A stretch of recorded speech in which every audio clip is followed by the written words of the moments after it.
Hey everyone, welcome to another episode of Million Dollar Media. I am your host, Max Kellerholz, and with me today we have. I am Gavin, Trillag, Trilogy. How's it going? It has to be the best fucking intro I've heard in a long time. Also, that sounds like your droid name, Trilg. Hey, and it's perfect timing too, because we got a good one today. We are talking about Rogue One, a Star Wars story. Or, if you want to be funny, Andor Season 3. And it really is to a degree. First of all, I just gotta say this. There's like two different parts of me. Like there's like the two wolves thing. There's like the wolf that watched this before and loved it, and the wolf that watched this after Andor and loves it even more. No, that is so true, purely because now that you've gone through, what is it, 24, pretty much 24 hours of watching Andor and his journey over the past 5 years Mhm. in the context of the story, now you get to see Rogue One through a different lens, and it's truly fascinating getting to see that going from Jyn Erso as that main character, and it still is, don't get me wrong, but Yeah, now you get to see it through Cassian Andor's eyes as well, and it's just a beautiful thing I to see. I very much agree. I mean, we'll get into it a little bit, but this movie is like the perfect middle ground between like the seriousness of Andor and like how that show was like let's make this galaxy far far away feel like anywhere in the real world, just how well it's set up, and then this movie kind of dovetails it into the fantastic nature of the original trilogy. Again, Andor is very much like a political thriller wartime spy espionage show, whereas this is a it's still like a war film, but more in the 70s kind of context, which I find really interesting. Where Yeah, no, absolutely. It still has that Star Wars feel to it, Mhm. where it does have that lightheartedness. It is still fun. It doesn't get too heavy on all of the political topics as it does in Andor. However, it does still have all of that same espionage, the dark, the gritty, the very real side of war, essentially, and how it blurs the lines between that pure good and pure evil, even though what the contrast between the two is very stark, but the actions taken, it does blur that line a little bit. I think it's really interesting because before watching Andor, my least favorite part of this movie was like the first two acts because it's a bit slow and the characters are just kind of there as a mean to just tell the story. No, absolutely, because at the end of the day, you could substitute out pretty much anybody except for maybe Jyn Erso, Yeah. purely because of her story and her connection to obviously her father, and then as well with Saw Gerrera. Mhm. But anybody else, you really could switch them out, except for maybe also, why am I forgetting his name? Chirrut, if I'm not mistaken. Oh yeah, cheer it in way. The Donnie Yen. Just, yeah, just because he's awesome. It's interesting because like that character. It's kind of interesting. We're going to be talking about him first, but uh, Oh, yeah. he weirdly enough has affected more of the outside canon than any of these other characters. I mean, besides Andor in his TV show and Saw for the most part. Oh, yeah. Chirrut introduced like the whole like idea of I'm one with the force is with me. I'm one with the force is with me. Like that kind of thing, which is used in Clone Wars at the finale in the finale of Oh, Clone Wars. absolutely. I think that's really interesting. The idea of like, first of all, like in this gritty, quote unquote, war film, like you do have this mystical character in it, which I feel like for a Star Wars show, it works perfectly. Or for like a Star Wars movie, it works perfectly where you still get that Force stuff besides another character that's really big in this movie. But with him, it's kind of like, oh, you kind of see like the idea that anybody can kind of pick it up if they really put their time to it. And like this blind Oh, guy who basically uses the force to move around, which I think is an awesome idea and an idea taken from not only Star Wars Rebels, but what's that game? The Force Unleashed with that one general yep, character. Um, yep. I love anytime you get a blind Jedi. I just think that's just a cool idea. And on top of that, it also harkens back to the idea of like these other Force religions that are out there, and that it's not just Yep. the Jedi and Sith. You have the Dark Sisters or the Night Sisters that use dark magic with a K for some reason, and that this. And I think this is the first time that we see one that's like Force quote unquote cult or Force religion that is purely more based on the light side of the Force or Yeah. striving towards that balance. Yeah. These are And the it's definitely an interesting thing to witness as well. yeah, these are the Guardians of the Wills, I think they say they call them, like him Yep. and his buddy Baze, the big dude. Yep. Which, by the way, WHILLS. yes. By the way, did you ever like? I remember like in the lead up for this movie, it was like really hush hush about everything that was going in. I mean, I was like really into like the behind the scenes of like trying to figure out what these new Star Wars films were gonna be when Force Awakens and this one was coming out. Oh, And absolutely. the funniest thing that ever happened is the actor who plays Baze straight up spoiled his Oh, characters. did he? He spoiled Donnie Yen's character's death and his death. And when this guy dead, I do something better.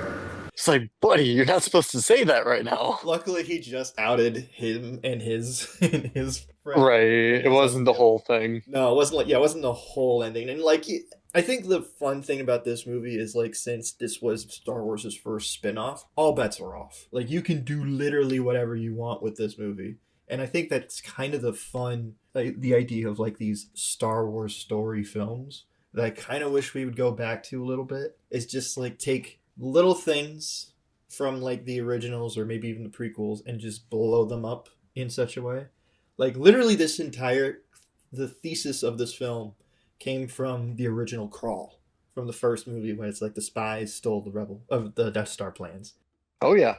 And I am all for that idea too of taking the littlest detail and absolutely blowing it up purely as you said I will say prior to what I'm going to say Uh-huh. is that this movie it has shown so much love and appreciation and all the kind words that I can think of Okay. towards A New Hope and the original trilogy Uh-huh. purely because of exactly what you're saying and that it goes so in depth into one tiny minute detail, a throwaway line, Mm-hmm. and it creates more world building essentially. And you even see that with Alec Guinness's Obi-Wan Mm-hmm. saying that he had fought in the Clone Wars. Yep. Next thing you know, we have 7 seasons of exactly that. Yeah. So to see something like that really be expanded on Mm-hmm. and to have a story like this that is very based in real world sort of ideas, considering a lot of it comes from imagery of World War II movies and Vietnam War Oh movies yeah. and all of this other stuff. Mm-hmm. And it really creates a concept of scale, I'll say, Mm-hmm. in the galaxy far, far away. Oh yeah. And that's not even to say anything about the way in which they shot certain things and utilizing shadow to really create how gargantuan certain things are, like a Death Star compared to a Star Destroyer, and how tiny a Star Destroyer truly can be when Well, it's dwarfed in shadow. well, what I love is you get that the shot of the movie, in my opinion, where I shouldn't say the shot of the movie, but the thing that really like encapsulates like what the Empire is the shot of the Star Destroyer above Jeddah City, Oh yeah, and then you when they're see doing the mining for yeah, the yeah, and then you see one of those Star Destroyers just be like the size of an ant compared to the Death Star, and then you're like, holy shit, like you don't truly, it's like little worker bees, and because you got 100 people in there. yeah, because when you watch the original film, it's like you don't really get the scale. Like, I mean, when you go into the trench, you kind of do, but like you don't really see how big things are in comparison. And then when you in this movie, I think what I love about like Gareth Edwards and he directed this film. Well, I mean, we'll get into that in a bit, but bottom line, he directed this film and he has like a great eye for scale and just like he directed the Godzilla movie, the 2014 one. Mhm. He did the recent Jurassic World movie. Mm. He has this great eye for like big things, and this movie was like full on that. Like I love just getting to It- see like how imposing the Empire really is, because when you compare it to like what the Rebels have, they don't have much. Like seeing them oh go up yeah. against like one of, what is it, the AT-ACT? 'Cause I know Yep. it's different in this. It's not an Yep. It's AT-AT. ACACT. Yeah, but still, seeing one of those things, just like you see the foot like step next to one of our characters at one point, you're like, oh my god, like these things are huge. Oh no, they absolutely are. What I love about this film is that it just takes like really classic things from the original trilogy, like all the really cool battles in all of the original trilogy, and just puts them all in this film. So you get like your ground assault, kind of like in Empire Strikes Back. You get your finale battle with Return of the Jedi, and even a little bit of like the trench run in that one scene when they have to attack Edu. Absolutely. I You love. could see it all through, and even like its inspirations. You got even out to Saving Private Ryan, where they're Yeah. attacking a tank in the middle of a town. You got that right when they're picking up Baze Mhm. and all them, and fighting with the what's the name of Saw's group there? Partisans. Yeah, the partisans. Like No. it's very on display, even though it's masked within the this universe, and But it's awesome to see. you also get a little bit of Black Hawk Down, where it's a little bit of an urban warfare kind of aesthetic, where it's Oh just on yeah, the streets, or like how Black Hawk Down. I'm trying to think of one more, like I want to say Jarhead, but something just like more, or hell, Warfare, if you want to talk about a recent movie. hey, there you go. I don't know. It's kind of, again, it just what I said earlier about the melding of just like Andor's gritty aesthetic with the fantastic nature of the original trilogy. Finds this really cool middle ground in this movie that I don't know. I just love it. I mean, I think as I grow up more, I start to really like the rebel side of things more and more. Oh Maybe. yeah, no, absolutely. Seeing the rebellion side of it all and how it's this grassroots thing, and even going as far back and seeing Star Wars Rebels and how they were just a ragtag group, and then into Andor of the gritty, the spies stuff, Mhm. and then to get into this where random detail of they had people or guys grow out their mustaches to look a little bit more 70s at that Yes. time. Like it really brought in every little aspect, every detail. And that's why I said earlier that they truly just showed reverence for everything that went into this. Yeah. You bring up a really funny detail, but this movie really does show it. I love like how they have to find the most normal looking people for these movies, and I love it because they have to match that 70s aesthetic of just like we just have to get whoever's available. So for this No, movie, for real. no, yeah, and I love it. And like again, you bring up like the 70s mustache stuff, and it's kind of funny to see like the hair and makeup team in this just go like, "Yep, we got to match that aesthetic." Yeah, absolutely. Yeah, and it's kind of I mean, you funny. gotta do what you gotta do, and especially when it butts up right up to A Hmm. New Hope, literally, what, 5 minutes Hmm. after? Hmm. Like, you're really dealing with, minutes here, so to really capture that imagery and that it has a seamless storyline right into A New Hope, Hmm. it is just a perfect transition in that you can really watch one right after the other, and it's a seamless transition. Yeah. Even down to, are we gonna start getting into it now? I was gonna actually talk about some of the characters real quick before All we right, get let's in. go characters. Yeah, I think the one thing that kind of does dampen the movie a little bit, especially still after watching Andor and stuff like that, is you do gotta get this main character who I think Felicity Jones is good, and I think she has really good moments where she like really shines as a performer, especially when like she has to see the message from her dad. I like that, but for the most part, I don't think her character is as interesting as other characters in this movie, and especially now that they retroactively made Andor such a big character. It really shows like, oh, I wish they did more with her. I get that. When you have 2 hours to learn who this character is, become attached, and then lose that character, like Mhm. she does a fantastic job because you do go from who is this person? Why do I care? Mhm. To at the end, I'm in tears. Why is that happening? Yeah.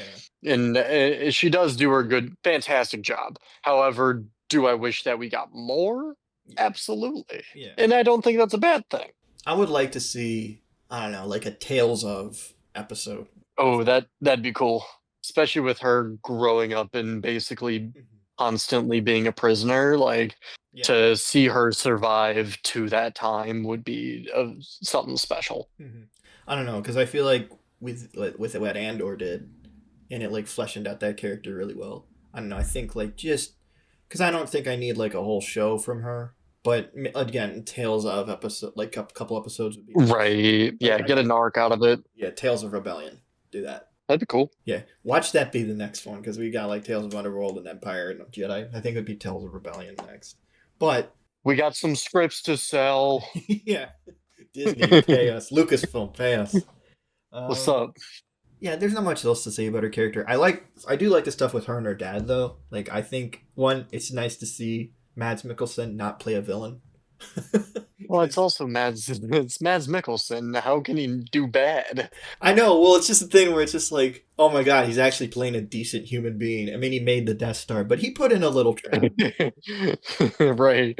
Yeah, he's still a villain, but like, is he though? He's kind of like Oppenheimer, where it's just like he had an idea of going into this, and then he's just like, oh shit, there. Right. Didn't realize didn't Yeah. realize the cost that it would take. Mm-hmm. And I think he really plays that shame very well. Also, I just gotta say this: I love that this movie answers the question like in the original trilogy, it was always this big question of like, okay, there's this chute that if you put one torpedo down, it will blow up the whole thing. That seems a bit Much. yeah, it's a little much. I even like in this movie K2SO, who we will talk about. He even makes fun of that. Like, you mean to tell me that just one little thing will make this whole system go down? Really? Okay, that's a bit much. But no, they make a point in this Right. movie that this guy purposely put that there as a failsafe. Here's the self-destruct. Yeah. In case of emergency, press this, do this. And I love that. I love that they were like, look, like if we're gonna correct plot holes, which I feel like that's the benefit of like the Star Wars franchise as a whole, is that like the more like stuff they put out, the more it just kind of cohesively makes things better. The Clone Wars made the prequels better. This makes the original film just make a little bit more sense. And hell, Not that they aren't already perfect, Well, but I mean, it like- does it's enhancement for Yeah. sure. I'm gonna say this, like the original trilogy has a lot of things that don't make sense. Hey, you shut your mouth over there, buddy. Doesn't mean I don't love them. I'm just saying, like, as I said, like, but that goes to my point of just like I love that, like, even with this movie, it helps to explain things out more and just kind of make this whole world feel more fleshed out. That's what I'm kind Yeah. of hoping with they do more stuff in this to make the sequel movies better, because I think there are a lot of Oh, good absolutely. ideas in the sequel era movies. It's just you need A bit much. a lot to help that one out, in my opinion, because there's a little bit of stuff. Absolutely. But I'm excited to see the stories they come out with that. And I'm just gonna say this real quick: we need that Hunt for Ben Solo movie, and we're gonna move on. For real. Yeah, we're gonna move on. You mentioned K2SO. Yes, I Alan did. Tudyk is one hell of a robot. I Oh gotta my say. God, he is. Every time he steps into being a robot, he just knows exactly what to do. The flat tone, he has the quick wit, the physical humor of the character. He just embodies that. I think this is his best one, in my opinion. I mean, Sonny from iRobot is like a really cool. I was about character. to say. And I also like his Gary from Superman. Exactly. But I like K2SO because I don't know. I love the idea of the security droids. They're really cool. I mean, they're Terrifying. yeah. Andor made them terrifying, and also Jedi Fallen Order and Survivor makes them Oh, yeah. terrifying as well. And I like the whole John Connor T-800 relationship that they have. Him and Andor have. Oh, definitely. I think that's just really cool, and it's kind of weird how like when I watched this movie for the first time, I thought they had like a much longer backstory together. Like they had years Right. together, but just to find out that they were that tight, just like a year apart, just for a year, it was kind of interesting to find out. And it also really like makes when ultimately K2SO goes down, it's almost like a pet relationship. Right. I wouldn't even say pet, but it lets you know how deep that relationship has gotten within such a short amount of time. Mhm. Even in the show, when they're saying that they've played however many card games over a Yeah, year, yeah.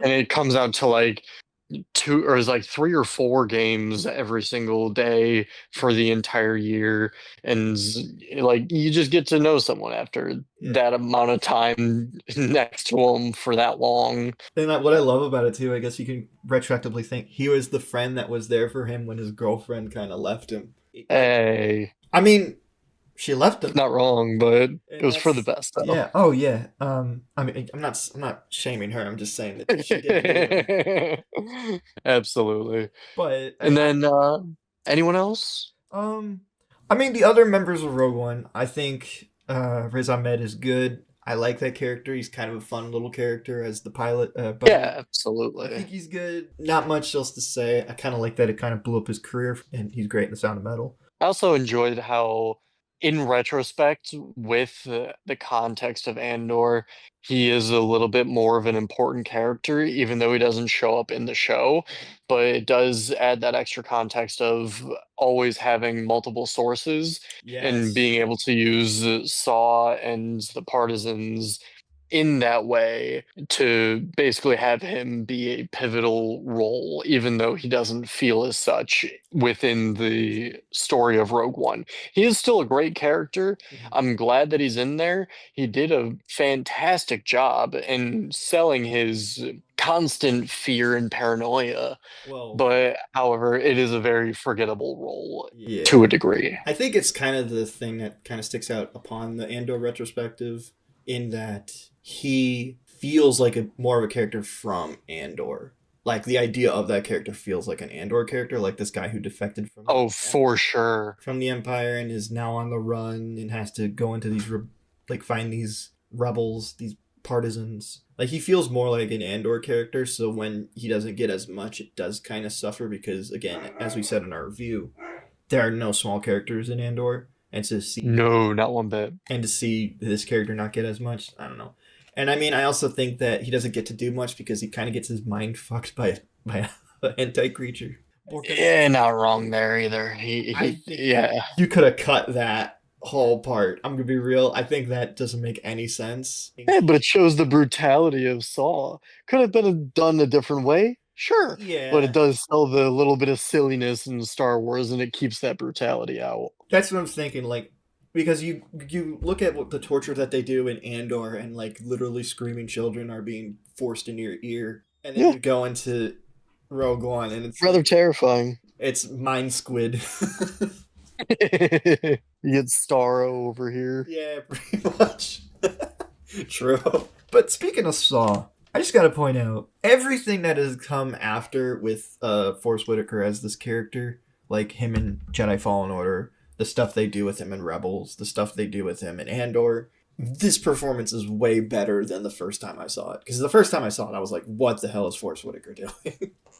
Right. It was a little off-putting, but by the time that you kind of settle in with the character, Mhm. regardless, even off of first watch back in 2016, Mhm. like once you have a little bit of time and have him settle into that role, it is fantastic. Oh yeah. It is such a joy to see him play this crazed ideologue Mhm. in such a fighting position, and especially seeing him grow up through Clone Wars as well, Oh already yeah. knowing kind of his a little bit of his backstory.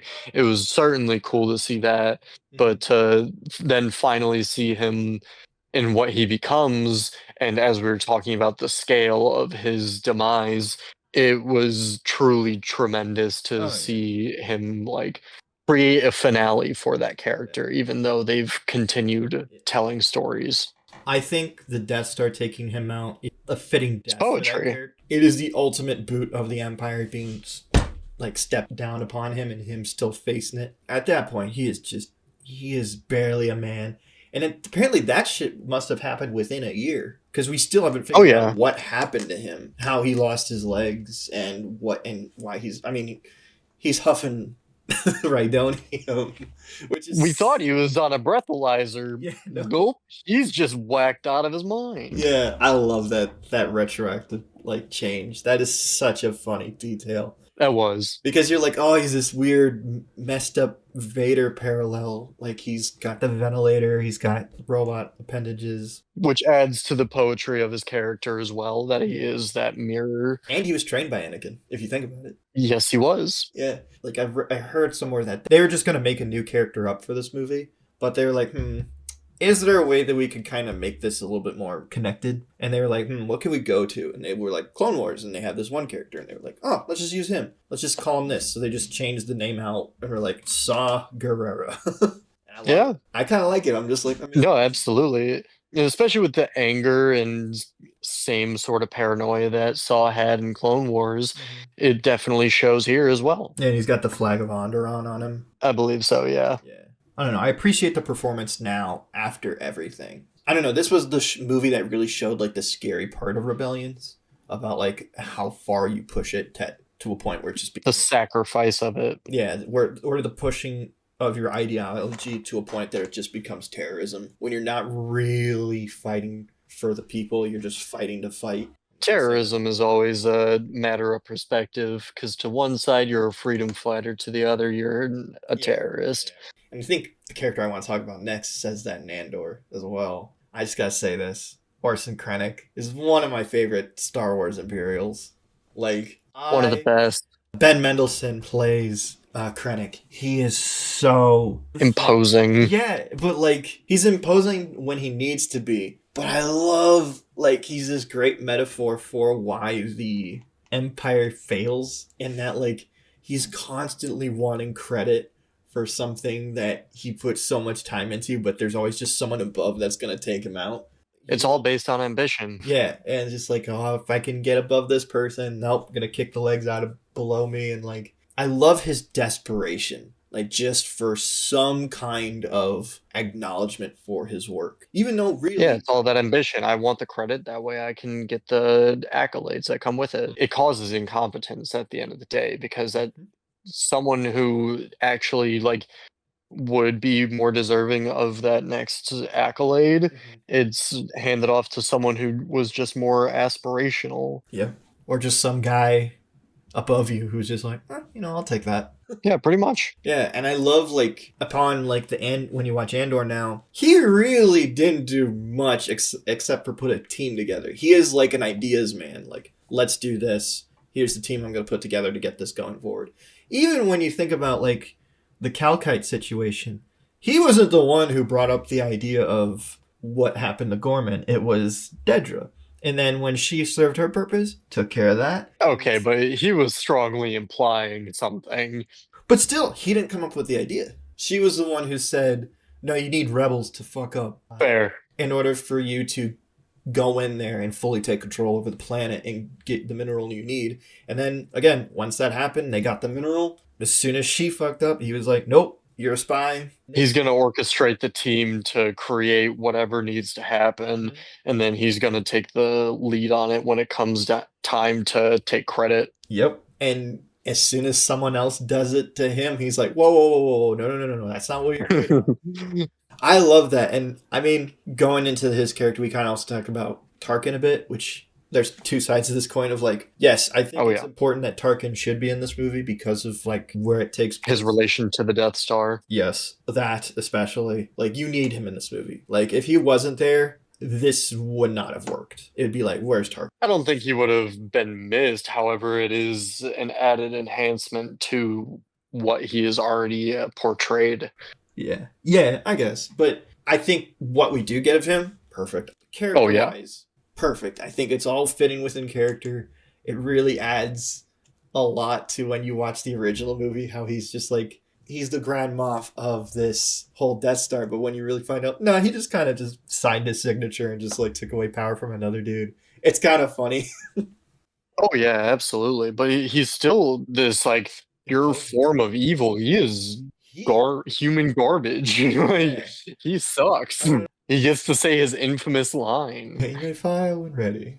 Yeah, I love it. But Just so cold when he says it too. yeah, but I also have to point out it might also be cold because it is a CG face, which I kind of want your opinion on. I didn't have as much of a problem with it as most other people do. I I agree. do understand, but however, there's been a lot worse Yes. uh depictions. Even in Star Wars. Oh, absolutely. If I'm gonna start bashing for any CG replacement of a face or whatever, it would definitely be more of Luke, if I gotta say. Oh yeah, I agree. I think the Luke is a bit much, especially when the actor they have underneath the CG looks like young Mark Hamill.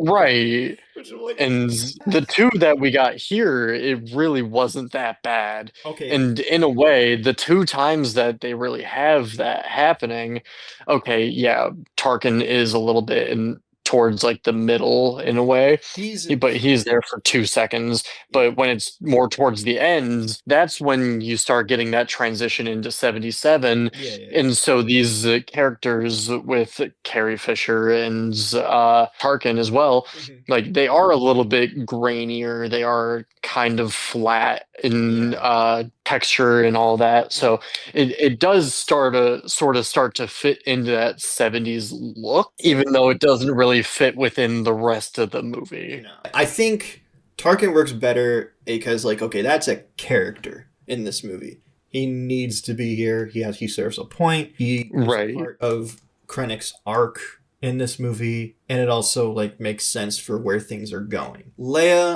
Is more of a cameo first and foremost. Like she actually Doesn't move the story forward, no. however, is very vital purely because of where you start off Oh yeah. at in A New Hope. I think going into like our Andor retrospective idea of it too, she's literally the baton holder in this Oh yeah, situation. She's like, okay, this is your guys' story now. she has the MacGuffin. Yeah, pretty Yeah. much. I don't think the look looks as good, mostly because I think with Tarkin you only had like one movie to really get an idea of what Moff Tarkin looked like. I mean, if you're just a pure Star Wars fan, you only had him to really. But with Leia, like there's Right. like 3 movies with her, and literally last year. I will say this movie is a little bittersweet because when I came out of it the first time, literally walking out of the movie theater, I got the notification on my phone that Carrie Fisher had passed away.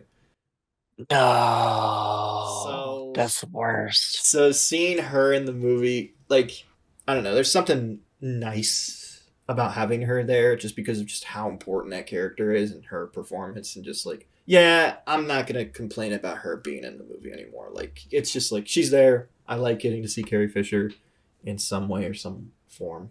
She moves the plot forward when you think of it Oh is yeah. Rogue One and A New Hope back to back. It is kind of funny when you think about it because the first Star Wars, she's like, "Oh, we were just passing by." Bullshit, you were.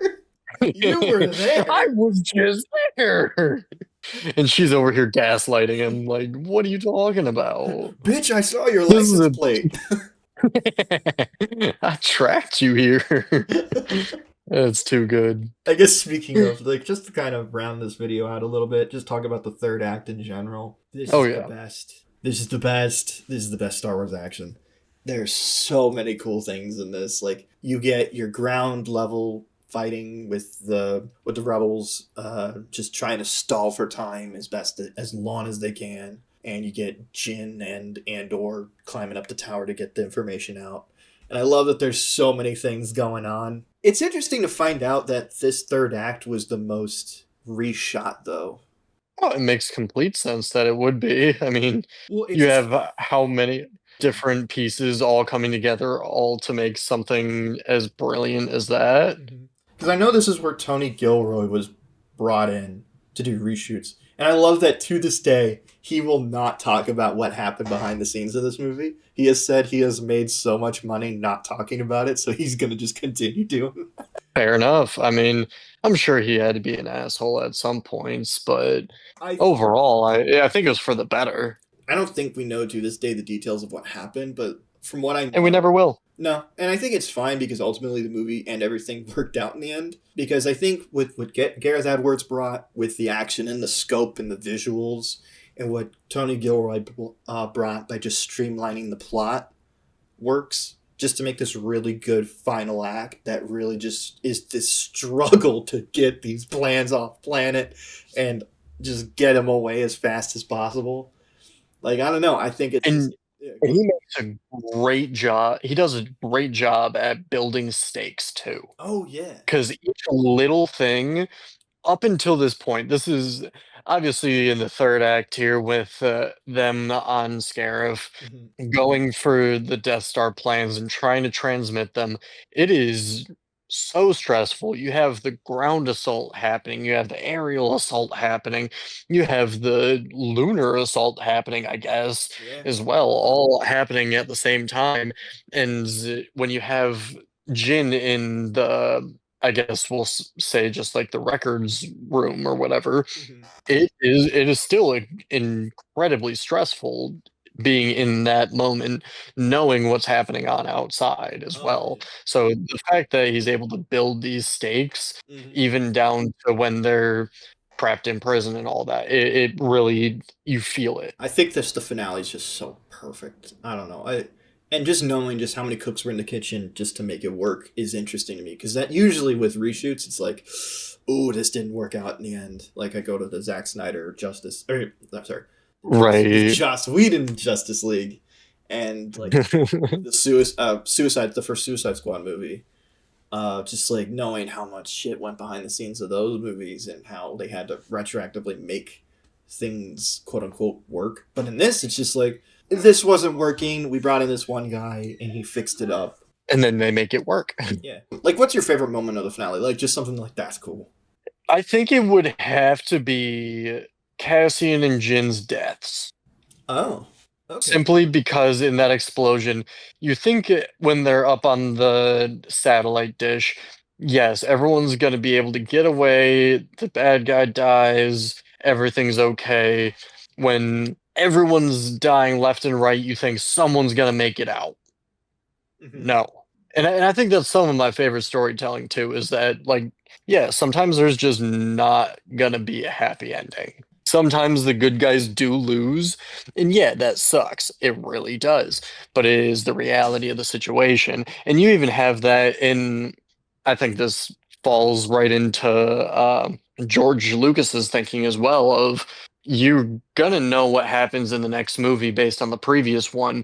The good guys win in A New Hope, the Hmm. bad guys end up winning in Empire, and then Return of the Jedi, you have the good guys winning again. It's Hmm. always this balance, it's a back and forth. So to set it up with such a tremendous loss going into A New Hope, Hmm. it's special and Yeah. not something that you see often in media as well. No, I agree. Especially with like, this is the second film that Disney produced under when they bought Lucasfilm. The idea of like all these characters that you can set up new stories for and all this stuff and like franchise out, and they're like, no, we're gonna kill them all off. I mean, we do get Andor, Yeah. but that's a prequel show, and even Yep. with Andor, it's like the thing that show plays with so well is this looming threat of like, yeah, this guy's gonna die. Like Yeah. he's just Like gonna you die. know the ends, but you still get attached anyway. And yeah, when you do get attached, it just makes the ending of this movie hit way So much more. harder. Especially knowing So much. now that yeah, he has a kid. That kid will know what his dad did, like in the end, or I would hope he finds out. I mean, I don't know what they're gonna do, Who but like knows? you would hope, and like that's the thing I just love about Right. this. Yeah, I think yeah, the ending really worked for me. Even when I first saw it, I was like, wow, like none of them made it. Like, yeah, I didn't like cry or be. I wasn't sad or anything, but I was just like, you know what?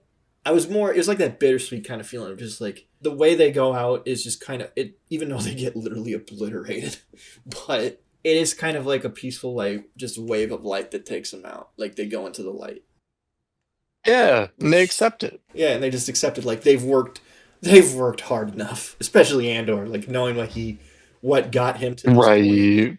and yeah, I don't know. It is such a it's kind of a beautiful ending. However, that's not the ending of this film. I'll set you Well, up for it. What was the okay. coolest part for you I at the mean, end there? like if just like as a Star Wars kid who played with toys and stuff, I think it is definitely the Hammerhead Corvette crashing into the ship and just decapitating the Star Destroyer. Oh, Sweet. And also, I just love like the way they do locked off shots with X wings in this. It's just so cool. But I'm just gonna say it. I think the all time best thing that came out of this movie, maybe of all time. maybe of all time, and it's still like top 10 scenes in Star Wars history, is the scene with Darth Vader. And I like that they don't use him that much in this movie. Like you get this. No, they don't. Very sparsely. Yeah, and the scene with him and Krennic, which, by the way, I just gotta imagine how giddy you must be being Ben Mendelsohn and being like, I have a scene with Vader. Oh my god. You get to see him in the flesh, interact with him, get to eventually hear James Earl Jones's voice It's playing his over it. It's not the Perfect. AI voice they eventually went with like Obi-Wan. It is straight up James Earl Jones. And No, James Earl Jones. James Earl Jones was still in Obi-Wan. It wasn't the AI yet. I think it was. I'll have to figure that. I think it was the AI one because he sounds I don't know, but way different in this movie compared to the one in Obi-Wan. I don't know. I'll have to check too. Yeah, because this was also after the technology they used for Luke Skywalker in Mandalorian. Yep. And then they used it towards Vader here, which as long as it's not in Fortnite, I kind of approve. I'm a little mixed on AI being used, but I think I'm wholly against it. I'm very much against it, but I don't know what it is about the Vader situation because I know that James Earl Jones signed. He was like, "Yeah, this is okay." Yeah, they just have to use it sparsely, sparingly. Don't put it in. Just don't put it in Fortnite. Legitimately, few and far between would be the key. Yeah, sparse. Use it sparingly. I don't think I need any more Vader stuff per se, but because this scene at the end with him is so well done. I love that they've really No, absolutely. Yeah, it's like one of the first Star Wars films to not have a lightsaber until this point. And you really the most terrifying moment of all time. And I love you get to see just how powerful he is. Like, these guys are nothing. It's at the height of his power. Yeah, he's pissed. He's on a mission. And I kind of like someone Blind Wave pointed this out, which I think is really funny. He turns off his breathing to really set a scene here. Like just to aura farm. Yeah, dude, I love that. That is so funny to me. And this is like he is purposefully suffocating himself just to be cool. And then when he's out at the very end, staring out into the vast openness that is space, his cape is moving. He's doing that himself because in the vacuum of space, that would not be happening. So he's making his cape move just to be cool. Well, to be fair, this is the Darth Vader that does crack a joke in this movie. Yeah, he does. Be careful not to choke on your aspirations, Director.